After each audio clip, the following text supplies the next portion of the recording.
Coming up next on Arlington Public News, Arlington has a new top cop. Juliann Flaherty has taken over what has become among the most innovative police departments in the nation, and we have an exclusive one-on-one interview coming up.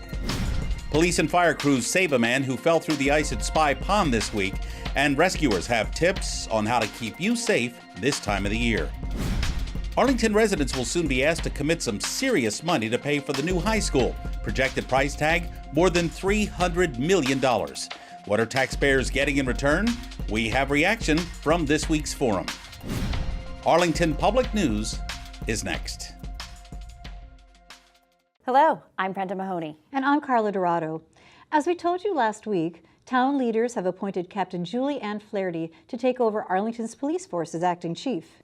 This in the wake of Frederick Ryan's retirement as chief this month. In an exclusive one-on-one interview, Flaherty tells APN's Jeff Barnes about her plans for the force moving forward and how she'll be supervising a police department that has garnered nationwide attention. It's such a privilege to be able to serve as the acting police chief in the community where I've worked for so long and resided. It's Juliann Flaherty's first week on the job as Arlington's acting police chief. This after Frederick Ryan retired this month after 33 years on the job. Flaherty served as an Arlington police officer for 24 years, and she comes with a wealth of experience. I've served as every rank in the police department. I was a patrol officer. I worked as a street supervisor. I was a lieutenant, and most recently I was captain of the support and logistics division for the past 8 years. In fact, Flaherty has served on a number of committees in her quarter century of police work. She was instrumental in the renovation of Arlington's police headquarters building, serving as the department's representative at permanent town building committee hearings. The acting chief is inheriting a very innovative police force, one that takes a more compassionate tone towards the state's opioid and mental health crisis. It's also among one of the first police stations in the country to hire a full-time mental health clinician. As a result, Flaherty tells APN she's committed to maintaining the philosophy of community policing and being completely transparent with the community her department serves. I'm committed and passionate about restorative justice, about fair and impartial policing, and about our opiate outreach program and many other mental health programs that we've championed. Flaherty was selected from a pool of 7 internal applicants, which included police captains and lieutenants.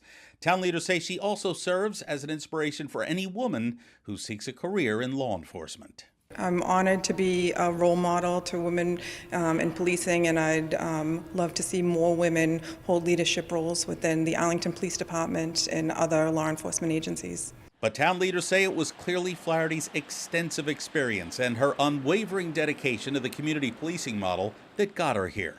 She'll likely serve as Arlington's top cop for at least a year, maybe longer, as the town now conducts a prolonged search for a permanent police chief. It feels wonderful. I'm very grateful for this opportunity. I'm very grateful for the town manager, Adam Chapdelaine, for giving me this opportunity. And I'm also very grateful to Chief Fred Ryan for his amazing leadership over the past 20 years in Arlington and his commitment to the town, to the community, and to law enforcement over the past 33 years. Flaherty says moving forward, she embraces the opportunity to maintain the high standards of what has become an elite police force. For Arlington Public News, I'm Jeff Barnes. Police need your help finding a motorist who allegedly hit a pedestrian Wednesday night, January 16th. Police say it happened just after 7 p.m. in the crosswalk outside of Trader Joe's.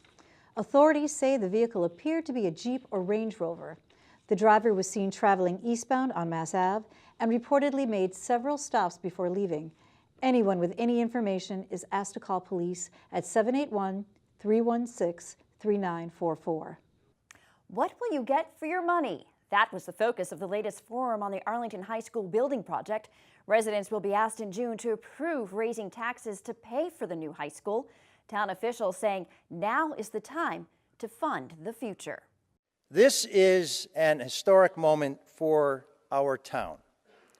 Working together as friends, neighbors, classmates, and community, we can make this school happen.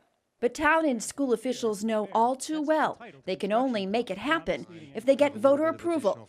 Hence, the latest forum on building an all-new high school, estimated at costing $308 million, focusing on what residents will get for paying more on their taxes. An awful lot of the time, people build new schools based on the new fad, and they're stuck with a school that 50 years from now is not the way they want to educate.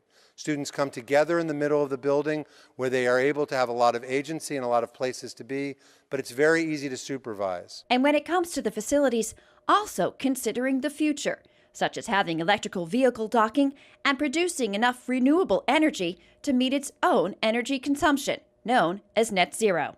That's actually a very aggressive target for a building of this size and for a site that we have that's constrained. Another key element of our goals related to energy is to design for an all-electric building. Currently, the building is heated with natural gas. Our goal is to have a building that doesn't rely on fossil fuels.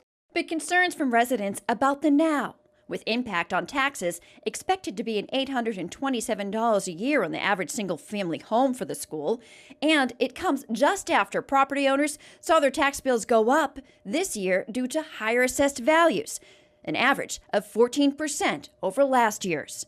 You've got a lot of people in town that are upset right now with the condition of the finances, and I think any effort to get it down under to make it look like you're doing somebody a favor. Town Manager Adam Chapdelaine pulling out a cost comparison chart showing other recent high school projects that are pretty similar to Arlington's costs per square foot, some less, some more. Some took issue with that, but it also in the high school includes town departments that can't go anyplace else. And as another pointed out, it's a unique site. Were there other communities where a high school was built on a site that spanned a cliff, like 20 to 30 foot difference, sites where there was a brook running underneath it, sites where there was a history of contamination in the soils? These are things that we have to contend with at this site that make it very different than you would have in other communities. When one person asked for a show of hands of those in favor of the project, the majority went up. And the cost of not building the high school now, while it's on track to get about $100 million from the Massachusetts School Building Authority, even higher, in more ways than one. We then face accreditation visit, and we would have to come up with a plan as a town to fund a substantial reconstruction of that site with our own money, without state money. That's what we would have to do. Do you think if we had an uncredited high school, you think it might affect the value of the homes in Arlington where people want to come in and buy? I think it would, yeah. The project has been guaranteed not to exceed $308 million. In fact, the final dollar figure could be lower. The building committee will discuss the refined estimates at its January 29th and 31st meetings. A vote on a debt exclusion is expected to go before voters at the same time as an operating override in early June. A 68-year-old man was rescued this week, this after falling through the ice on Spy Pond. It happened just before 5 p.m. January 14th. Authorities were called to the Devereaux Street area where the man and his wife had been skating that afternoon. He was in the frigid waters for several minutes, just about 100 yards offshore, when police and fire crews arrived. Crews were able to get the man on a rescue sled and safely back to shore. Rescuers then treated the man and his wife for hypothermia before both were rushed to Mount Auburn Hospital, where they're expected to fully recover.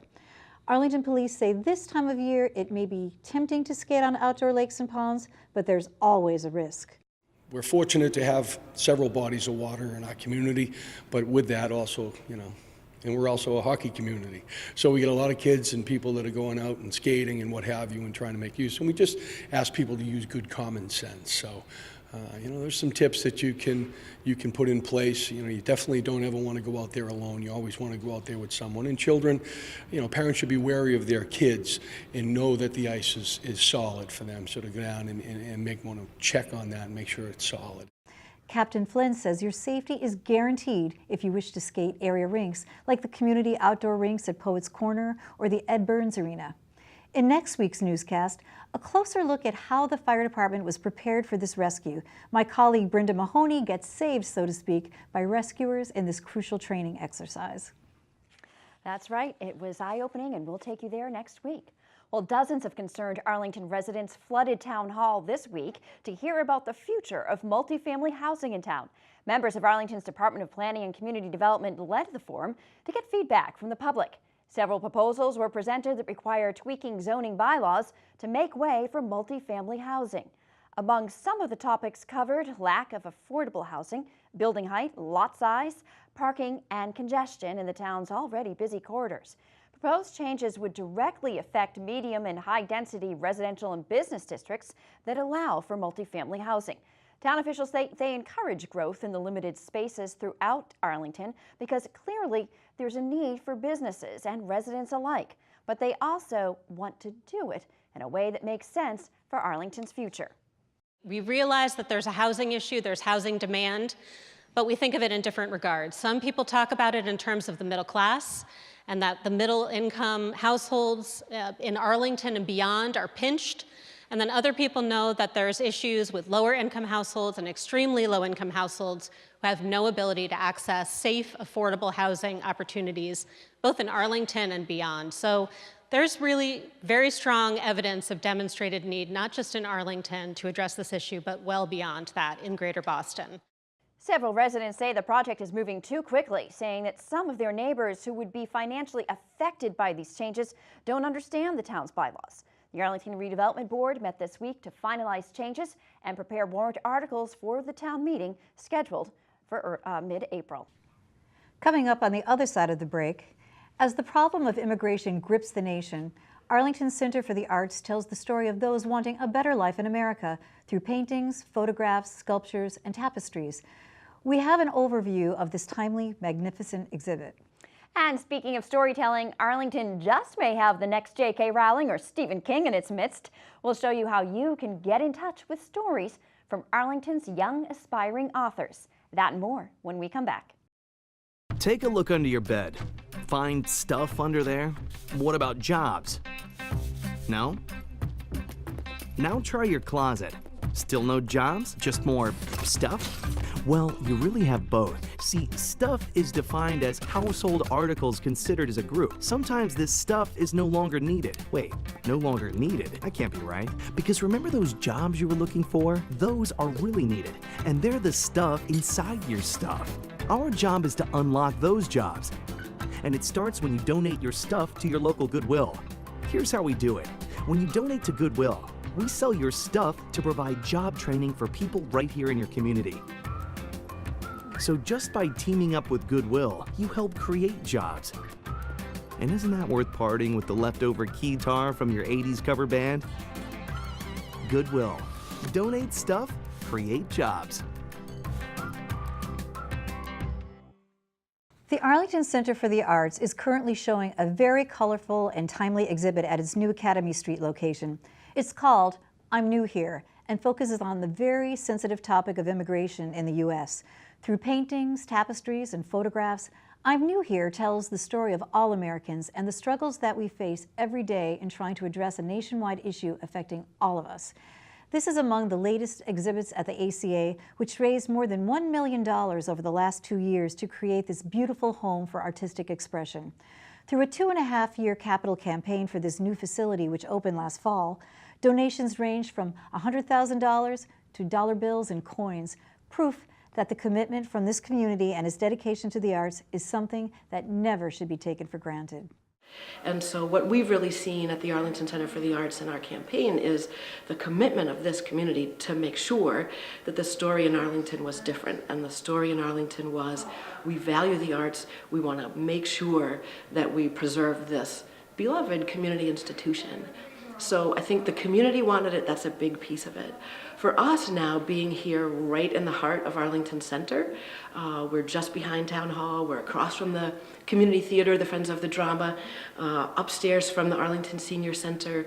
We're really delighted that our new home, the new gallery, the new performance space, the classes for kids and teens and adults will be here in the heart of Arlington Center. This gallery and all it offers is a must-see for everyone. To learn more about all the upcoming events and other services ACA offers, just visit their website at acarts.org. The next time you hit the cafe and are looking for something to read while you sip your warm cup of joe, you may want to try the latest story from a young author. First and second grade stories ranging from a trip to Fenway Park to the excitement of the past holidays are on display at restaurants and shops throughout town. It's the effort of Arlington Public Schools literacy coach that connects students' work with the community and gives them a boost along the way. We really wanted the students to feel like they were writing, not just for the teachers, not just for their parents, but for a wider audience. I snuck out of my room very quietly. There was lots of gifts. It was very exciting. I wanted the whole town to celebrate because these young writers are really working hard. They're working hard every day at their writing, and I wanted them to really feel proud, and I wanted the whole town to know what our district is doing in writing and how amazing it is. And the students are so excited to just bring mom and dad and anyone in their family to bring them here and say, here, look at my writing. My writing's on display, and I'm so proud of my writing. Besides Kickstand Cafe, you saw there, you can also glimpse the students' writings at Cafe Nero, Not Your Average Joe's, D'Agostino's in the Heights, and the 2 libraries in town throughout the month of January. Do you like a good battle of the bands, or do you like a cappella? Do you know the difference? If not, you may need to brush up for your SATs. How's that for a segue? Here's Sagar Rastogi with this week's Ponderscope. Welcome to the Ponderscope, your Arlington High School news, updates, and more. If you are an interested sophomore or junior, make sure to register for a 6-week SAT prep course run by Arlington Community Ed starting the week of January 22nd. The verbal review will be held from 6 to 8 p.m. on Tuesdays, and the math review will be held from 3:30 to 5:30 p.m. on Thursdays. If you would like to register, go to arlingtoncommunityed.org or stop by the Community Ed office across from Old Hall. Make sure to drop by the A Cappella Festival to belt out cancer next Friday, January 25th at 7 p.m. in the Low Auditorium at Arlington High School.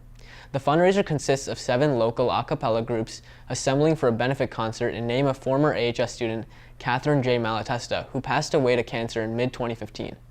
The performances will benefit the Catherine J. Malatesta Foundation and the Sarcoma Foundation of America. Tickets cost $20 and are available for purchase online at catherinemalatesta.com/a-cappella-festival. Next Saturday, January 26th at 7:30 p.m., Stan Club will hold its annual Battle of the Bands at the Regent Theater. The event will consist of music performed by 5 student bands, as well as AHS's own teacher band, The Educated Guests. Tickets will be $15 and on sale from Thursday, January 17th through Friday, January 25th. They will also be available for purchase online and at the door. All proceeds collected will benefit Save the Children, a non-profit organization working to help children around the world survive poverty, violence, and natural disasters. I'm Sagar Rastogi, and this has been the Ponderscope. Spy Ponder Sports is now front and center in January. We have all the action in girls hockey and boys hoops. Here's Carlos Abreu with your sports update from Studio B.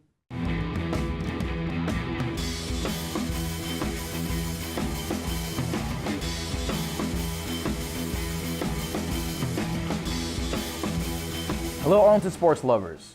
Your Spy Ponders had an excellent week, taking a big win against rivals Winchester and Belmont, as well as wins against Wilmington on the basketball court. Over the week, the boys and the girls played Winchester on the ice. The boys dominated with a 6-1 win, while the girls came away with a 4-4 tie. Back at home, the Eddie Burns Arena, the girls shot out Belmont on the ice with a 4-0 win. ACMi sports broadcaster Neil O'Brien was happy to welcome assistant coach and Spy Ponder hockey legend Kylie Sullivan to the broadcast. O'Brien picks it up, she's walking into the net, gets it on the backhand, and she's able to put it through the 5-hole. Erin O'Brien demonstrating patience, Kylie, picking that up and walking in. What do you think? Great decision, good decision on her to hold on to that for so long. Well, do you have any thoughts on the playoffs? The playoffs? You know, you don't want to think that far I don't ahead. want to think that far ahead. I like to just focus on the game at hand. You know, we still have 11 and a half minutes to play, and you know, this weekend we didn't do so good with Winchester, you know, giving away that 2-goal lead. So it's, in my opinion, I think it's better to focus on the here and now. But you know, I think there is promise for the playoffs as well. Taking a look at the basketball court, the girls were away this week and came home with a 60-46 win over Wilmington. The boys played Wilmington at home and took a massive 72-32 win.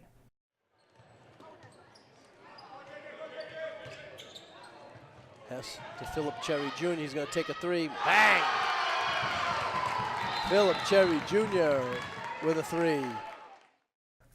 Both the boys and girls will take on Reading Rockets this Friday, with the girls tipping off at 5:30 p.m. and the boys at 7 p.m.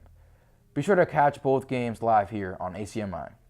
That's all we have for sports this week, but be sure to keep tuning into ACMi Sports for more coverage of your favorite young athletes. We'll keep you up to date with all your Spy Ponders sports action as the winter season progresses. Meantime, you can check out our latest segments and newscasts on the web at acmi.tv/news. And don't forget to like us on Facebook and follow us on Twitter at Arlington Public. And if you have any news tips for us here at Arlington Public News, we'd love to hear from you. Email us at news@acmi.tv or stop by the studio at 85 Park Ave. I'm Brenda Mahoney. And I'm Carla Dorado. Thanks for joining us. Thank you.